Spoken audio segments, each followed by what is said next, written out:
एक न्यूमेरिकल देखते हैं सेकेंडरी इंडेक्सिंग पे।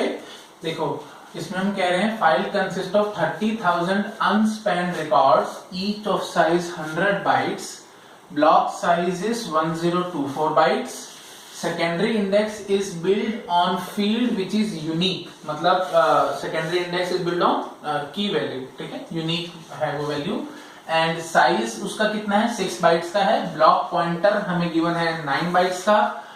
आपसे पूछ रहे हैं what is the blocking factor for data file and index file. तो पहला क्वेश्चन तो बहुत सिंपल है, आई थिंक बहुत इजी है ये। ब्लॉकिंग फैक्टर हम लोग कैसे निकालते थे? ब्लॉकिंग फैक्टर क्या होता था? Number of records which are kept in a block, ठीक है। तो blocking factor for data file क्या होगा? फॉर डेटा फाइल तो वो होगा you can say block size कितना है 1024 divided by record size, record का साइज कितना है 100, और इसका हम लोग क्या ले लेंगे फ्लोर फंक्शन, तो वैल्यू विल बी 10। ऐसे blocking factor for index file, blocking factor for index file कितना होगा? ब्लॉक साइज कितना है 1024, और हर एक रिकॉर्ड का साइज कितना होगा? हमें रिकॉर्ड का साइज देखना पड़ेगा। देखो फील्ड की वैल्यू जो है वो 6 बाइट है और ब्लॉक पॉइंटर है 9 का, तो 9 + 6 दैट इज 15, तो इसका हम लोग फ्लोर फंक्शन ले लेंगे and it comes out to be 68, ठीक है, ये आप चेक कर सकते हैं, वैल्यू विल बी 68। अच्छा नेक्स्ट क्वेश्चन अब हम लोग देखते हैं, पहले मैं इसको रब करता हूं फिर नेक्स्ट क्वेश्चन दिखाता हूं। तो मैंने BFR I से रिप्रेजेंट करवाया है blocking factor for index file and BFR D से रिप्रेजेंट करवाया है blocking factor for data file, ठीक है। तो वो हमने अभी निकाला था 68 और 10 आए थे। नेक्स्ट क्वेश्चन है number of blocks needed to store data file and index file. That is again very simple, कितने ब्लॉक्स लगेंगे हमें डेटा फाइल को स्टोर करने के लिए? डेटा फाइल में कितने एक्चुअली रिकॉर्ड्स हैं? 30,000 हैं, और एक ब्लॉक के अंदर मैं 10 रिकॉर्ड्स रख सकता हूं, तो टोटल कितने ब्लॉक्स लगेंगे? इसका सीलिंग फंक्शन लेंगे, it comes out to be 3000, तो 3000 रिकॉर्ड लगेंगे डेटा फाइल के ब्लॉक्स को स्टोर करने के लिए। और इंडेक्स फाइल के ब्लॉक्स को स्टोर करने के लिए कितने रिकॉर्ड्स लगे, सॉरी कितने इंडेक्स फाइल के यू कैन से रिकॉर्ड्स को स्टोर करने के लिए कितने ब्लॉक्स लगेंगे, वो हम लोग देखेंगे। दैट विल बी, अच्छा पहले तो मुझे ये बताओ कितने रिकॉर्ड्स होंगे इंडेक्स फाइल के अंदर। आई थिंक आपको समझ में आ रहा होगा, क्योंकि मैंने सेकेंडरी इंडेक्स करवाया है ऑन की field that is always dense, इसका मतलब जितने रिकॉर्ड्स हैं डेटा फाइल में उतने ही रिकॉर्ड्स होंगे इंडेक्स फाइल में। तो एंट्रीज हमें कितनी करनी है? 30,000, क्योंकि यहाँ पे 30,000 रिकॉर्ड्स हैं, तो 30,000 और यू कैन से blocking factor for index file is 68, तो एक ब्लॉक के अंदर मैं 68 रिकॉर्ड रख सकता हूँ, और टोटल है कितने 30,000, तो कितने ब्लॉक्स लगेंगे? 30,000 डिवाइडेड बाय 68 का ceiling function, it comes out to be I think 442 आएगा, ठीक है, आप चेक कर लेना 442 आएगा शायद, ठीक है। नेक्स्ट क्वेश्चन के लिए मैंने थोड़ा सा डेटा पहले से लिख लिया है। Number of blocks for data file was 3000 and number of blocks for index file was 442, जो हमने अभी निकाला था। तो अगले क्वेश्चन में हमसे पूछ रहे हैं number of block accesses to access data with और without indexing, assuming all index and data blocks addresses are available but these blocks are in hard disk, ठीक है, मतलब वही है, हम बाइनरी सर्च लगा सकते हैं, ठीक है, बाइनरी सर्च की हेल्प हम लोग अब ले पाएंगे। अच्छा तो पहले हम बात करते हैं विद इंडेक्सिंग, ठीक है। अगर हमने इंडेक्सिंग कर रखी है तो बाइनरी सर्च हम लोग लगा पाएंगे इंडेक्स फाइल पे, और इंडेक्स फाइल के पास कितने ब्लॉक्स हैं? 442, तो log base 2 442 का सीलिंग फंक्शन, इतने ब्लॉक एक्सेसेस करने के बाद मेरे को एड्रेस मिल जाएगा ब्लॉक का, जिस भी ब्लॉक में हमारा यू कैन से रिकॉर्ड होगा वो, तो उस ब्लॉक के अंदर जाएंगे हम लोग, और एक किस्म से या यू कैन से उस रिकॉर्ड को हमें हार्ड डिस्क से उठा के रैम में लाना पड़ेगा, मतलब 1 ब्लॉक एक्सेस और लगेगी, तो इसलिए हम लोग +1 करेंगे। अब यहाँ पे +1 मैं कंफर्टेबली क्यों कह पा रहा हूँ? क्योंकि मेरी जो सर्च की है वो यूनिक है, तो मतलब अगर मैंने कोई सर्च की वैल्यू आपको दी तो उसके कॉरस्पॉन्डिंग, मतलब वो सर्च की जिस भी रिकॉर्ड के लिए हम मैच करेंगे, तो हम मेरे को पक्की बात है एक ही रिकॉर्ड मिलेगा, एक से ज्यादा रिकॉर्ड मिलने का कोई मतलब ही नहीं है। दैट मीन्स मेरे को सिर्फ एक ही ब्लॉक को एक्सेस करना पड़ेगा। So this is our with indexing.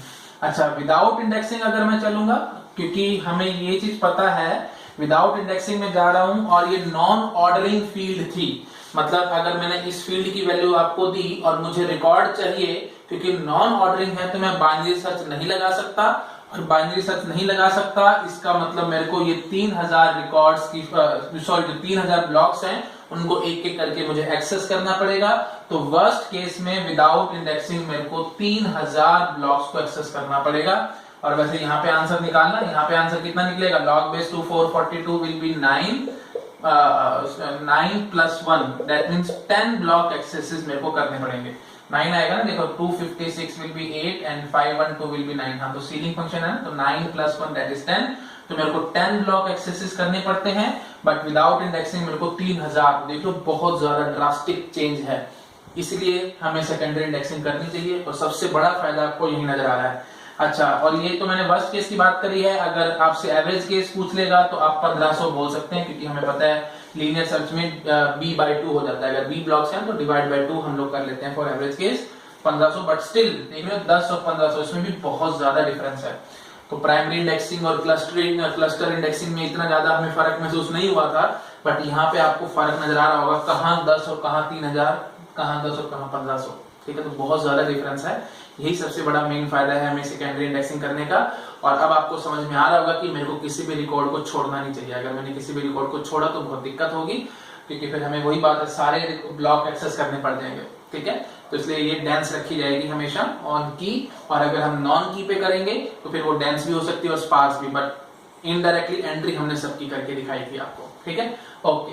अच्छा, नेक्स्ट क्वेश्चन देखते हैं, how many block axes if multi level indexing is used.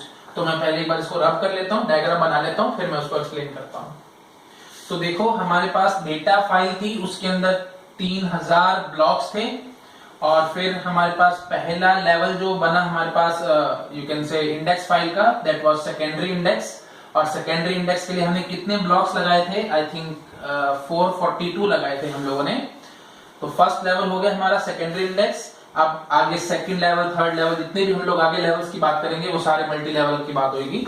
तो हम लोग, मैंने आपको बताया था मल्टी लेवल इंडेक्सिंग में हम क्या करते हैं, पहले लेवल पे तो कैसा मर्जी हो जाए, चाहे सेकेंडरी हो जाए, चाहे क्लस्टर हो जाए, चाहे प्राइमरी इंडेक्स, कैसा भी हो जाए, आगे लेवल्स में हम लोग क्या करेंगे, जो भी एंकर रिकॉर्ड होगा सिर्फ उसकी वैल्यू स्टोर करेंगे। यू कैन से कि जो यहाँ पे सर्च की वैल्यू होगी, सिर्फ वही सर्च की वैल्यू उठा के यहाँ लिखूंगा। फिर नेक्स्ट एंट्री के लिए नेक्स्ट ब्लॉक की का पहला रिकॉर्ड होगा, फिर नेक्स्ट एंट्री के लिए नेक्स्ट ब्लॉक का पहला रिकॉर्ड होगा, and so on, just like primary indexing. मैं आपको बार बार बता रहा हूँ, ये चीजें मैंने काफी बार रिपीट करी हैं। ठीक है, ओके। तो अब हमें बस ये पता लगाना है कि हमें बताना क्या है कि how many block axes if multi level indexing is used. तो मल्टी लेवल इंडेक्सिंग में हमें कितने ब्लॉक एक्सेस करने पड़ेंगे, तो उसके लिए पहले हमें देखने पड़ेंगे कितने लेवल्स तक हमें जाना पड़ेगा। तो अब देखो 442 ब्लॉक्स हैं एक किस्म से, तो हमें पता होगा कि सेकंड लेवल के अंदर हमें 442 एंट्रीज करनी पड़ेंगी। यू कैन से 442 रिकॉर्ड्स होंगे सेकंड लेवल इंडेक्स फाइल के अंदर। कारण आपको समझ में आ रहा है, क्योंकि हर एक ब्लॉक की एक एक एंट्री है। ठीक है, और थोड़ा अच्छा बोले तो पहले पहले रिकॉर्ड की ही एंट्री है। तो हम जैसे मान लेते हैं यहाँ पे 1 है, तो फिर हमने यहाँ 1 स्टोर किया होगा, और ब्लॉक पॉइंटर वो इधर पॉइंट कर रहा होगा। अब यहाँ पे मान लेते हैं से 10 है, तो मैंने यहाँ पे 10 स्टोर किया होगा, ब्लॉक पॉइंटर इधर होगा, एंड सो ऑन। ठीक है, आई थिंक आप समझ पा रहे होंगे। अच्छा, तो खैर चलो छोड़ो उसको, अब इधर आओ। अब हमें क्या करना होगा, 442 यू कैन से एंट्रीज हैं, और तो हर एक एंट्री एक किस्म से कितने साइज की है ये हमें समझ में आ रहा होगा, 9 + 6 15। रादर इस सब को भी छोड़ो, हमें इस सब को तरीके से नहीं देखना चाहिए, हमें सिर्फ इतनी बात करनी चाहिए, blocking factor for index record is 68। क्योंकि blocking factor for index file या मतलब इंडेक्स फाइल इज 68, हम इसको 68 से डिवाइड कर देंगे और इसका सीलिंग फंक्शन ले लेंगे। कारण समझ में आ रहा होगा, मेरे को 442 रिकॉर्ड्स को स्टोर करना है, एक ब्लॉक के अंदर मैं सिर्फ 68 रिकॉर्ड्स को स्टोर कर सकता हूं, तो टोटल मेरे को कितने ब्लॉक्स लगेंगे, इसका सीलिंग फंक्शन लेके आंसर निकालेंगे, and it comes out to be 6 point something, that is 7। ठीक है, तो मेरे को 7 ब्लॉक्स यहाँ लगेंगे। तो सेकंड लेवल में हमारे पास 7 है, तो ऑब्वियसली एक लेवल मेरे को और बढ़ाना पड़ेगा, क्योंकि मैंने आपको बताया था कब तक चलते रहेंगे, जब तक सिंगल ब्लॉक के अंदर हमारी इंडेक्स फाइल ना आ जाए। तो इस इंडेक्स फाइल के अंदर हमारे पास एंट्रीज कितनी होंगी, 7। तो वो तो आई थिंक आप ऑब्वियसली गेस कर पा रहे हैं, 7 एंट्रीज का मतलब कितना होगा, 7 इंटू एक एंट्री का साइज कितना है, 15, तो 105। तो 105 बाइट्स की ही हमारे पास ये बनेगी, और ब्लॉक का साइज तो 1024 है, तो ये आराम से स्टोर हो जाएगी। या प्रॉपर अगर इस तरीके से नहीं, तो यहां से देखना चाहते हो तो मैं ऐसे भी कह सकता हूं कि 7 एंट्रीज है हमारे पास, यू कैन से 7 एंट्रीज हमें करनी है और एक ब्लॉक के पास ताकत है 68 एंट्रीज रखने की। इसका सीलिंग फंक्शन ले लो, it comes out to be 1, मतलब सिर्फ एक ही ब्लॉक में एंट्री करनी पड़ेगी। रादर ये तरीका मत यूज करना, ये बहुत ज्यादा बेटर है, इससे कभी गलती नहीं होगी। इसमें गलती होने के चांसेस बन सकते हैं क्योंकि कैलकुलेशंस करोगे वहां मिस्टेक्स हो सकती हैं। इसको छोड़ दो, ये तरीका अच्छा नहीं है, आप इसी को फॉलो करना, सिंपली ब्लॉकिंग फैक्टर से डिवाइड करते जाना। मैं ऐसा क्यों बोल रहा हूँ क्योंकि मेरे को अभी एक फार्मूला भी डेवलप करना है, मैं आपको आगे दिखाऊंगा। वो फार्मूला डेवलप करने में हमें बहुत आसानी होगी और बेस्ट वे है ये कि इसे हमेशा सीधा ब्लॉकिंग फैक्टर से डिवाइड करो। यहाँ पे देख लो कितनी एंट्रीज होंगी, जो सी भी लेवल की आप बात करें उस लेवल में एंट्रीज देखो कितनी होंगी, उसको डिवाइड कर दो ब्लॉकिंग फैक्टर से, पता लग जाएगा कितने ब्लॉक्स लगेंगे। ठीक है, तो हमें थर्ड लेवल पे एक ही ब्लॉक लग रहा है, हम वहीं स्टॉप कर देंगे। ठीक है, ओके। तो अब फाइनली हमें अगर देखना होगा कितने ब्लॉक ऐसे होंगे, तो हम ऐसे बोलेंगे, पहले हम थर्ड लेवल में जाएंगे, वहां से हमें पता लगेगा कि किसी ब्लॉक का एड्रेस जो कि सेकंड लेवल का होगा, तो फिर हम सेकंड लेवल पे जाएंगे, फिर वहां से हमें किसी ब्लॉक का एड्रेस मिलेगा जो कि first level you can say index file का होगा, फिर वहां से किसी ब्लॉक का एड्रेस मिलेगा और वो एक्चुअली में डेटा ब्लॉक होगा।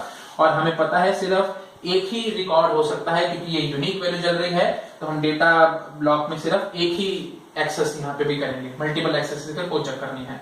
तो थर्ड लेवल पे हमें एक ही ब्लॉक एक्सेस करना पड़ा, सेकंड लेवल पे भी एक ही ब्लॉक एक्सेस करा, फर्स्ट लेवल पे भी एक ही ब्लॉक एक्सेस करा क्योंकि हमें डायरेक्टली एड्रेसेस मिलते जा रहे थे।